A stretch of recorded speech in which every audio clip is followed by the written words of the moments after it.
तो एक्सेस पानी है, बरसात के समय में पानी एक्स्ट्रा बहा करके चला जाता है। अच्छा है वो राजस्थान के लोगों को मिले और उसको लेकर के हमने बात अलग बात यमुना समझौते को लेकर के सारी बातचीतें हुई हैं और डीपीआर बनने का काम अभी प्रारंभ हो जाएगा। उसकी पूरी तरह से कमेटी बनकर डीपीआर के लिए आगे बढ़ेंगे। निश्चित रूप से एक दोनों राज्यों के बीच बहुत अच्छा समझौता है और काफ़ी समय से दोनों राज्य यमुना के पानी के लिए जो हमारा शेखावाटी के लिए जो आज हमारा काम सफल हुआ है और उसके लिए डीपीआर की तैयारी हमारी हो रही है। क्या शेखावाटी की प्यास बुझ पाएगी? क्या यमुना जल समझौता इलाके को तर कर देगा? यह सवाल इसलिए क्योंकि यमुना जल समझौते पर हरियाणा के सीएम नायब सिंह सैनी ने यह साफ कर दिया है कि बरसात के दिनों में जो अतिरिक्त पानी होगा, जो बह जाता है, वो राजस्थान को दिया जाएगा। सवाल है कि प्रदेश का वो इलाका जो कल तक संभाग था, उसकी जरूरत कौन डिसाइड कर रहा है? पानी कितना आएगा? बरसात में अगर ऊंच नीच हुई तो क्या होगा? और सबसे बड़ा सवाल कि क्या समझौता दो इक्वल धड़ों में हुआ है? नमस्कार, स्वागत है आप सभी का। आपके साथ मैं हूं स्वप्निल। आज इसी पर हम चर्चा करने वाले हैं। मेरे साथ जो गेस्ट पैनल जुड़ रहा है, आपको इंट्रोड्यूस करवा देता हूं। बीजेपी प्रवक्ता कृष्ण कुमार जानू जी मेरे साथ स्टूडियो में मौजूद हैं। यशवर्धन सिंह कांग्रेस प्रवक्ता हैं और दयाराम महरिया जी अध्यक्ष हैं सुजला शेखावाटी समिति के। आप सभी का स्वागत है समाचार प्लस पर। और रमेश शर्मा मेरे सहयोगी ब्यूरो चीफ भी हमारे साथ जुड़ रहे हैं, कुछ ही पलों में टीवी स्क्रीन पर होंगे। दयाराम जी, आपसे मैं शुरुआत करता हूं। काफी लंबा संघर्ष रहा है आपका यमुना के पानी को लेकर। अब जब बारिश पर डिपेंडेंसी तय कर दी है, तो आप मुझे समझाइए कितना हमारे किस्मत में आएगा पानी, शेखावाटी की किस्मत में? ऐसा है कि जो कुछ आदरणीय सीएम हरियाणा ने बोला है वो एमओयू के अनुसार ही बोला है। मैं आपको निवेदन करूं कि 17 फरवरी 2024 को जो एमओयू हुआ था उसका 8 फर्स्ट के अनुसार 1917 क्यूसेक पानी आवंटित किया गया था। उसमें ये लिखा हुआ है कि पश्चिमी यमुना कैनाल का हरियाणा और दिल्ली का हिस्सा जो 24,000 क्यूसेक पानी है वो काम में लेने के पश्चात ही दिया जाएगा। तो इसमें अतिरिक्त पानी होने पर ही मिलेगा, ये बात तो सही है। हाँ। 4 महीने में जो एमओयू अर्थात 123 दिन के लिए जो पानी मिलेगा, मैं निवेदन करूं कि हजारों क्यूसेक पानी छोड़ना पड़ता है, तो उससे तो बहुत अधिक मिलेगा। 24,000 क्यूसेक पानी है वो हरियाणा और दिल्ली के का हिस्सा है, वो शेयर करने के बाद में हथनी कुंड का जो ताजे वाला हेड है वहां से दिया जाएगा। तो कहने का मतलब है कि जो बचेगा वो हमको दे दिया जाएगा और वो एक निश्चित पीरियड के लिए ही होगा। वो खूब बचता है, इसमें नई बात कुछ नहीं है। एमओयू में आप पढ़िए, मैं बोल रहा हूँ 8.21 और शेष अवधि के लिए 3 है वो जलाशय बनाए जाएंगे, जिसको रिजर्व कहते हैं अंग्रेजी में। तालाब बनाए जाएंगे, कृत्रिम तालाब, और वो है रेणुका, लखवार और किसाऊ। तो वहां से जो पानी शेष अवधि के लिए राजस्थान का हिस्सा है वो वहां से मिलेगा। ठीक है दयाराम जी, एक सवाल और, ये जो पानी मिलेगा ये 12 मासी नहीं है जी? जो ये पानी मिलेगा वो 12 मासी नहीं है, मतलब 12 के 12 महीनों में नहीं मिलेगा? नहीं, 4 महीने तो वहां से मिलेगा। हाँ। और शेष अवधि के लिए जो जलाशय 2 तो बन चुके, उनमें से जो राजस्थान का हिस्सा है वह है 9.338%। एक बांध जो रेणुका है वो तो हिमाचल प्रदेश में है, लखवार है वो उत्तराखंड में है, किसाऊ है वो उत्तराखंड में है। तो राजस्थान ने अपने हिस्से का 2 बांधों का पानी है, 2 बांधों का अपना हिस्सा है, जो वित्तीय हिस्सा है वो भी दे दिया है, उसमें पानी का हिस्सा तय है। तो जरूरत पूरी हो जाएगी, इलाके की जरूरत पूरी हो जाएगी? जरूरत है, ये प्रथम फेज के लिए निश्चित रूप से जरूरत पूरी हो इसलिए हो जाएगी क्योंकि ठीक इसके अंदर ये प्रथम चरण है, उसके अंदर पेयजल की योजना है जो प्रारंभिक आंकलन के अनुसार 19,136 करोड़ रुपए का CWC अर्थात केंद्रीय जल आयोग ने जो इसका आंकलन किया है उसके अनुसार। ठीक है दयाराम जी, मैं अपने दर्शकों को ये बता दूं कि मुझे हंसी क्यों आई है, मैं मुस्कुराया क्यों, क्योंकि दयाराम जी ने जो बताया उसके हिसाब से कृष्ण कुमार जानू जी आपके लिए तो राहत की खबर आ गई, लेकिन फिर भी मैं कुछ चीजें बताना चाहता हूं। जैसे मैं एक चीज ये कहना चाहता हूं कि ये नहीं कहते हैं कि शादी में अगर खाना बचा है तो उसको बटोर कर कोशिश करनी चाहिए कि किसी भूखों को हम बांट दें। ये बचा खुचा हमें मिल जाएगा, ये सुनकर कैसा लगता है? मैं आपसे जानना चाहता हूं। आप लोगों ने तय कर लिया कि हरियाणा बॉस है, मालिक है। 3 इंजन ने बैठकर ये तय किया कि हरियाणा मालिक है, हम सब गुलाम हैं। देखो, बहुत सी चीजें ऐसी होती हैं कि जो जहां मिलती है, बनती है, जहां से आती है, वो मालिक तो कहलाता ही है। हमारे देश में जो सारा पानी हिमालय से आता है, घूम फिर करके तिब्बत के क्षेत्र से आता है, उस सारे पानी में से सिंधु है, बाकी यमुना है या ब्रह्मपुत्र है, जो भी नदियों का पानी आता है उसमें पहला हक तो उन्हीं का होता है जहां से निकलता है। तो वो तो उधर हो गया ना, हरियाणा से तो निकलती नहीं यमुना। हरियाणा ने हमें उसके यहाँ से जो सारा हिस्सा जा रहा है और उसके बांध के हिस्सों में हमने जो हिस्सा लिया है, पानी पाने की पहली बार गंभीर कोशिश हो रही है। और ये बात सच है कि राजस्थान में पानी की कमी है। कांग्रेस ने आजादी के इन 77 सालों में इस प्रकार का गंभीर प्रयास नहीं किया। समझौता तो 12 मई 1994 को 5 राज्यों के बीच हुआ था, दिल्ली, हरियाणा, उत्तर प्रदेश, राजस्थान और हिमाचल के बीच। लेकिन उन समझौतों के इम्प्लीमेंटेशन की बाधाओं को दूर करना। कृष्ण भाई, जानू भाई, देखिए क्या है, इंग्लिश में कहावत है, बेगर्स आर नॉट चूजर्स। और इस समझौते को देखने के बाद जिस तरह की लैंग्वेज हरियाणा के सीएम ने इस्तेमाल की है, वो पता नहीं क्यों हमारे बेगर होने का इशारा कर रहा है। मुझे इस बात से तकलीफ है। देखो, पानी नहीं मिलेगा तो हमें बेगर की भाषा तो बोलनी पड़ेगी। और राजस्थान इतना बड़ा प्रदेश है और वहां जल की उपलब्धता का जो आंकड़ा है, उसकी दृष्टि से जहां से मिले, जितना मिले, जैसे मिले, वो लेने के प्रयास सरकार ने शुरू कर दिए हैं। उसमें ईआरसीपी भी शामिल है और उसमें यमुना लिंक का समझौता भी शामिल है। अब उसको पत्रकार की भाषा में आप बेगर शब्द इस्तेमाल कर सकते हैं, लेकिन जरूरतमंद को मिले सरकार कैसे लेकर आ रही है उसका विषय। मैं आपको ये बता रहा हूं ना, हम इतने बड़े मतलब हम इतना गुलाम साइड सरक चुके हैं कि हमने तो कूद के 14 मार्च 2024 को ये अफसरों का टास्क फोर्स बना दिया जी। हरियाणा ने आज तक नहीं बनाया, बोले अब हम बनाएंगे। तो ये हरियाणा के पार्ट में तो सीरियसनेस दिख ही नहीं रही ना जी। जरूरत हमें है, हम सीरियस हैं। जो हमने 17 फरवरी, अरे पर वो तो आप ही की पार्टी के हैं भाई। देखो, विषय पार्टी का नहीं है, वो हरियाणा प्रदेश के हितों के लिए मुख्यमंत्री विषय कैसे नहीं है? राजस्थान प्रदेश नहीं, 2 सेकंड। तो फिर कड़ियां जोड़ने का मतलब क्या है? फिर ये डबल ट्रिपल इंजन क्यों बोलते रहते हैं? इसीलिए ना बोले सारी प्रक्रिया में स्मूथनेस आई है कि 11 महीने के समय में ही उस टास्क फोर्स बनने के बाद से दोबारा केंद्रीय मंत्री के सानिध्य में दोनों मुख्यमंत्री बैठकर और उस बात का ब्लूप्रिंट डिजाइन कर चुके हैं। आपने भी अपना डिबेट शुरू करने से पहले दोनों के वर्जन दिखाए हैं और दोनों ने इशारा किया है।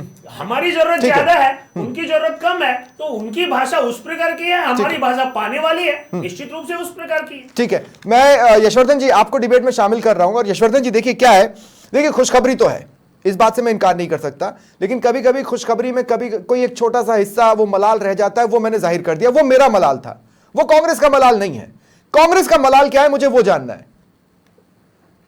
स्वप्निल जी, आप कह रहे हो खुशखबरी है, मैं कह रहा हूँ कि तालियां, ये थाली बजा दी, पीपे फोड़ दिए कि बच्चा होने वाला है। कितने 1 साल से तो ये सुन रहे हैं। आप बताइए, 17 फरवरी को जो इन्होंने एमओयू किया हरियाणा के साथ, जो एक तरीके से आत्मसमर्पण किया हरियाणा के सामने, उसमें ये लिखा हुआ है, मेरे सामने पड़ा हुआ है एमओयू, कि finalisation of the DPR with in a period of 4 month, यानी 17 फरवरी का 17 जून तक डीपीआर बन जानी चाहिए थी। अब मजेदार बात देखिए इनकी सीरियसनेस, राजस्थान गवर्नमेंट की सीरियसनेस देखिए कि 17 जून को छोड़िए, 17 जुलाई में इन लोगों ने 60 करोड़ रुपए उसके लिए आवंटित किए कि डीपीआर बनाने के पैसे तो अब हम आवंटित कर रहे हैं, यानी जो टाइम निकल गया उसके बाद। दूसरी बात स्वप्निल जी, जैसा अभी मेरे बड़े भाई जानू साहब बोल रहे थे कि साहब वो मालिक वो है, मालिक ऐसे हैं, ये लोकतांत्रिक भाषा नहीं है।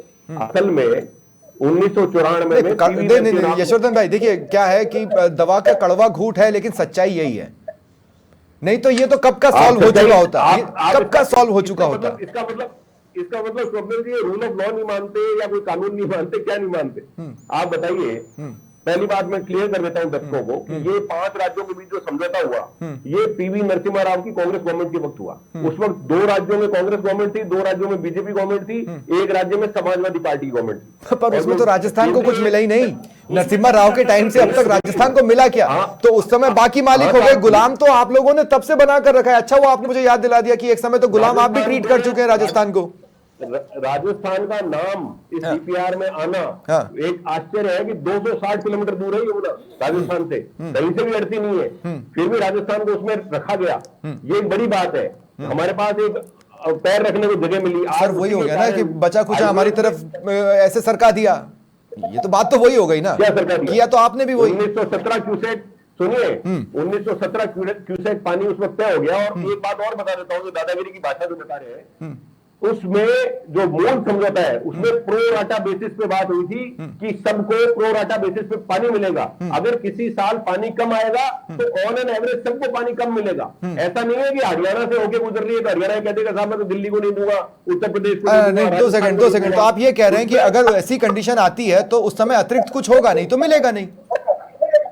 हाँ, वो हिमाचल का भी कम होगा तो हरियाणा का भी कम होगा तो राजस्थान का भी कम होगा तो दिल्ली का भी कम होगा, यूपी का भी कम होगा। ऐसा नहीं होगा कि हरियाणा ये कहेगा कि पहले मैं 24,000 क्यूसेक लूंगा। मूल समझौते में कहीं लिखा हुआ नहीं है।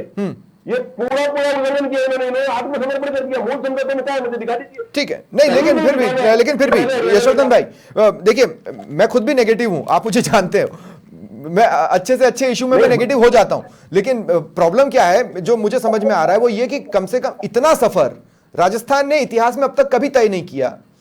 2 राज्यों में सिमिलर गवर्नमेंट होने के बावजूद भी हमने ये सफर कभी तय नहीं किया। तो इस बात का तो एप्रिसिएशन बनता है कि कम से कम चल गए।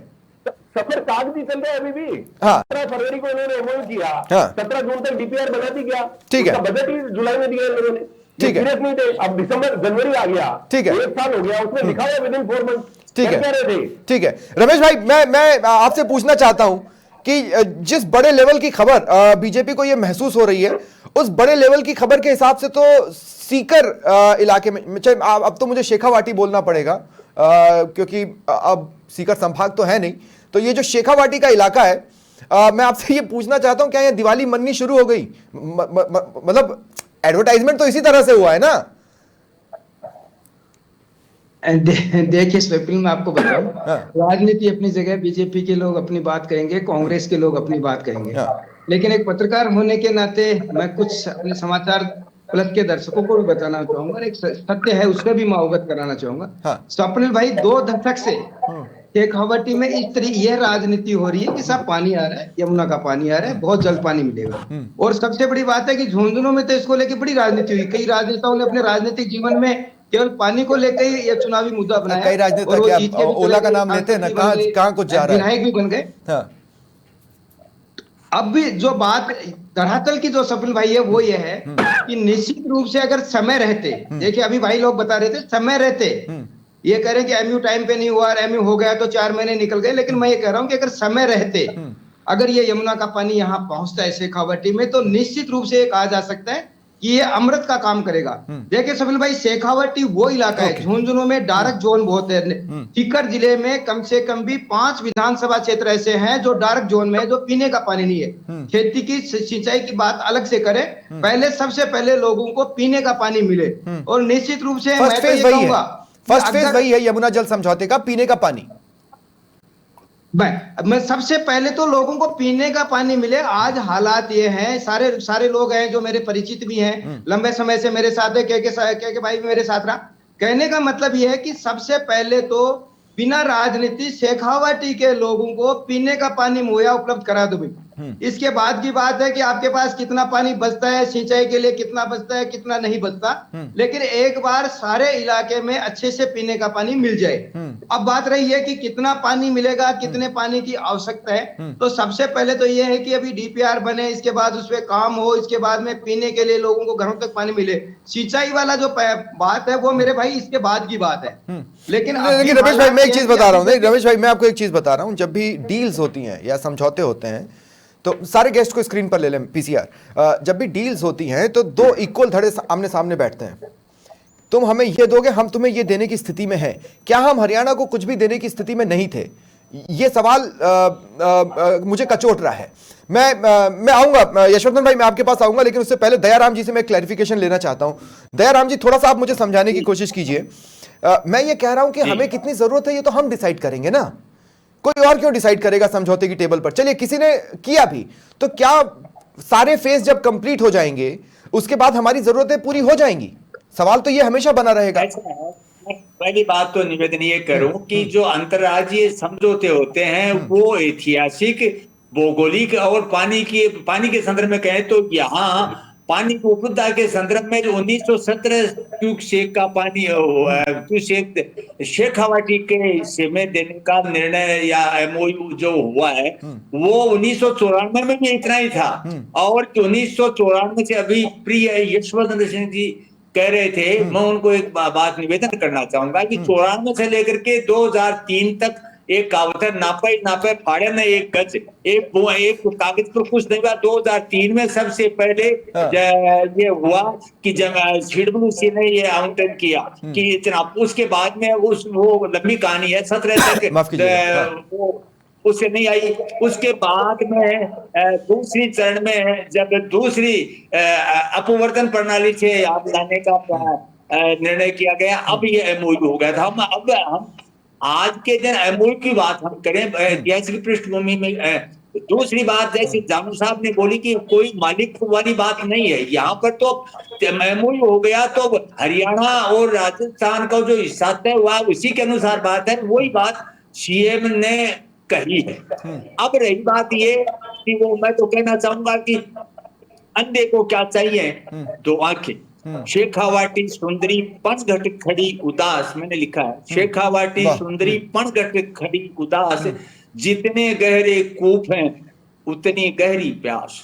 यहाँ पानी है ना, वो दूध का दूध और पानी का पानी, इस एमओयू के माध्यम से हमारे को हमें हिस्सा मिले तो निश्चित रूप से राजस्थान के ही लोग नहीं, इस एमओयू से हरियाणा के लोगों को भी मैं एक बताना चाहूंगा कि उन्होंने इस एमओयू के माध्यम से वहां के 3 जिलों भिवानी, चरखी, दादरी व हिसार को भी किसानों को सिंचाई का पानी देने की बात कही है हरियाणा सरकार ने अपने बजट में। और वहां जो 13 सीटें थी उनमें से 8 सीटें बीजेपी ने जीती है अब की बार चुनाव के अंदर। ये बहुत बड़ा मैसेज जो हरियाणा में भी गया है इस बात का। और वे लोग बात कर रहे हैं जो अपने घोषणा पत्र में ये कह रहे थे कि हमारी सरकार आएगी तो हम ये समझौता निरस्त करेंगे।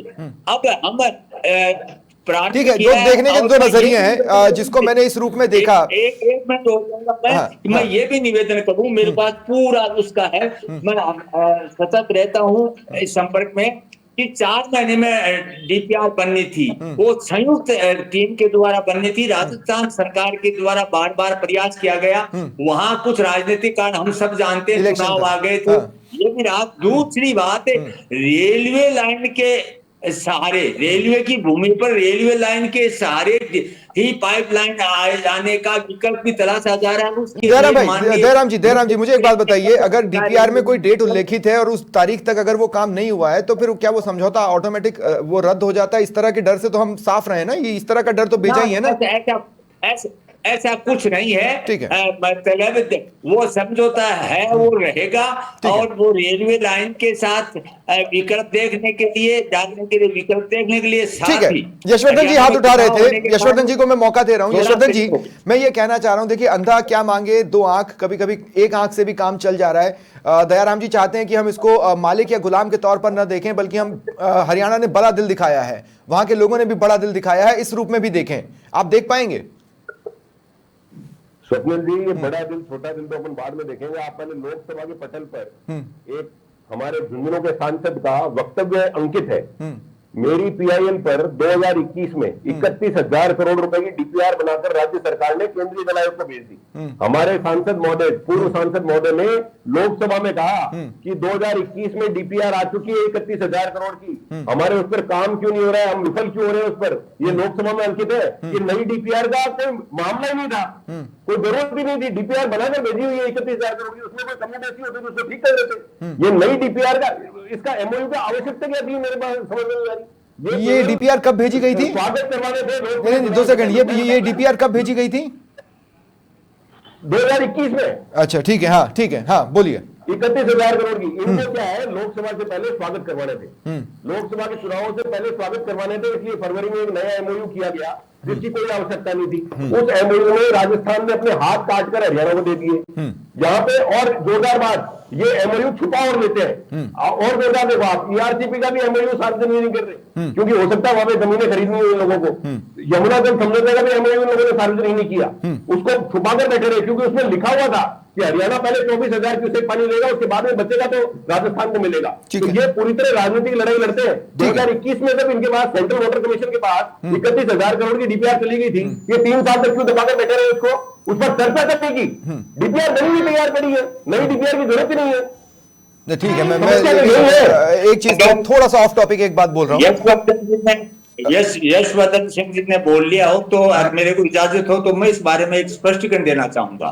वैसे मैं यहाँ ये स्पष्ट करूं कि मैं कोई सरकार का स्पोक्समैन भी नहीं हूं, मैं भी एक एनजीओ के माध्यम से। नहीं, आपको यशवर्धन जी भी जानते हैं और कृष्ण कुमार जानू जी भी जानते हैं, रमेश शर्मा भी जानते हैं, आपको कोई सरकार का स्पोक्स पर्सन कह ही नहीं सकता। आप तो घनश्याम तिवारी के सहयोगी हैं, आप मेरे बड़े हैं, मेरे फादर के भी संपर्क में है। घनश्याम तिवारी साहब के सहयोगी हैं आप। यशवर्धन जी 2 मिनट हम बात सुन लेते हैं, वो बोलना क्या चाहते हैं। दयाराम जी, जिस कमेटी के माध्यम से हम प्रयास कर रहे हैं या किया है, सुजला शेखावटी समिति, उसके माननीय सदस्य आपके पिता श्री आदरणीय मूड सिंह जी शेखावत भी हैं। पहले मुझे बोला गया था, मैं आया नहीं, वो ठीक है। तो हमने तो आपको भी आमंत्रित किया है। खैर अब मैं इस विषय पर आता हूँ अपन, ये बात तो व्यक्तिगत हुई और आप भी संघर्षरत है, व्यक्तिगत और बौद्धिक दोनों स्तर पर, और न्यायिक भी आपने संघर्ष किया, इसका मैं मानता हूं। अब रही बात ये कि जो डीपीआर बन चुकी थी, मेरे सामने भी ये प्रश्न आया, लोगों ने कहा कि जब पहले से डीपीआर बनी हुई है तो इस दूसरी डीपीआर की आवश्यकता क्यों है। तो मैं आदरणीय भय कुमार जी के पास में गया जो SCS है, जल संसाधन, उन्होंने ये कहा कि जिसने आपको कहा है उनसे मेरी बात कराओ। तो मैंने बात की उनकी उपस्थिति में और उन्होंने ये जवाब दिया, पहले ये पूछो कि जिस कंपनी ने डीपीआर बनाई उसने गूगल मैप से बनाई थी, हरियाणा के एक भी खेत में या एक भी किलोमीटर में वो कंपनी को इजाजत ही नहीं थी। और कहाँ पर, ठीक है, वो 2018 वाली डीपीआर थी वसुंधरा जी के टाइम में। हाँ बिल्कुल, हाँ बिल्कुल, मैं बता रहा हूँ। ठीक है, नहीं 2 मिनट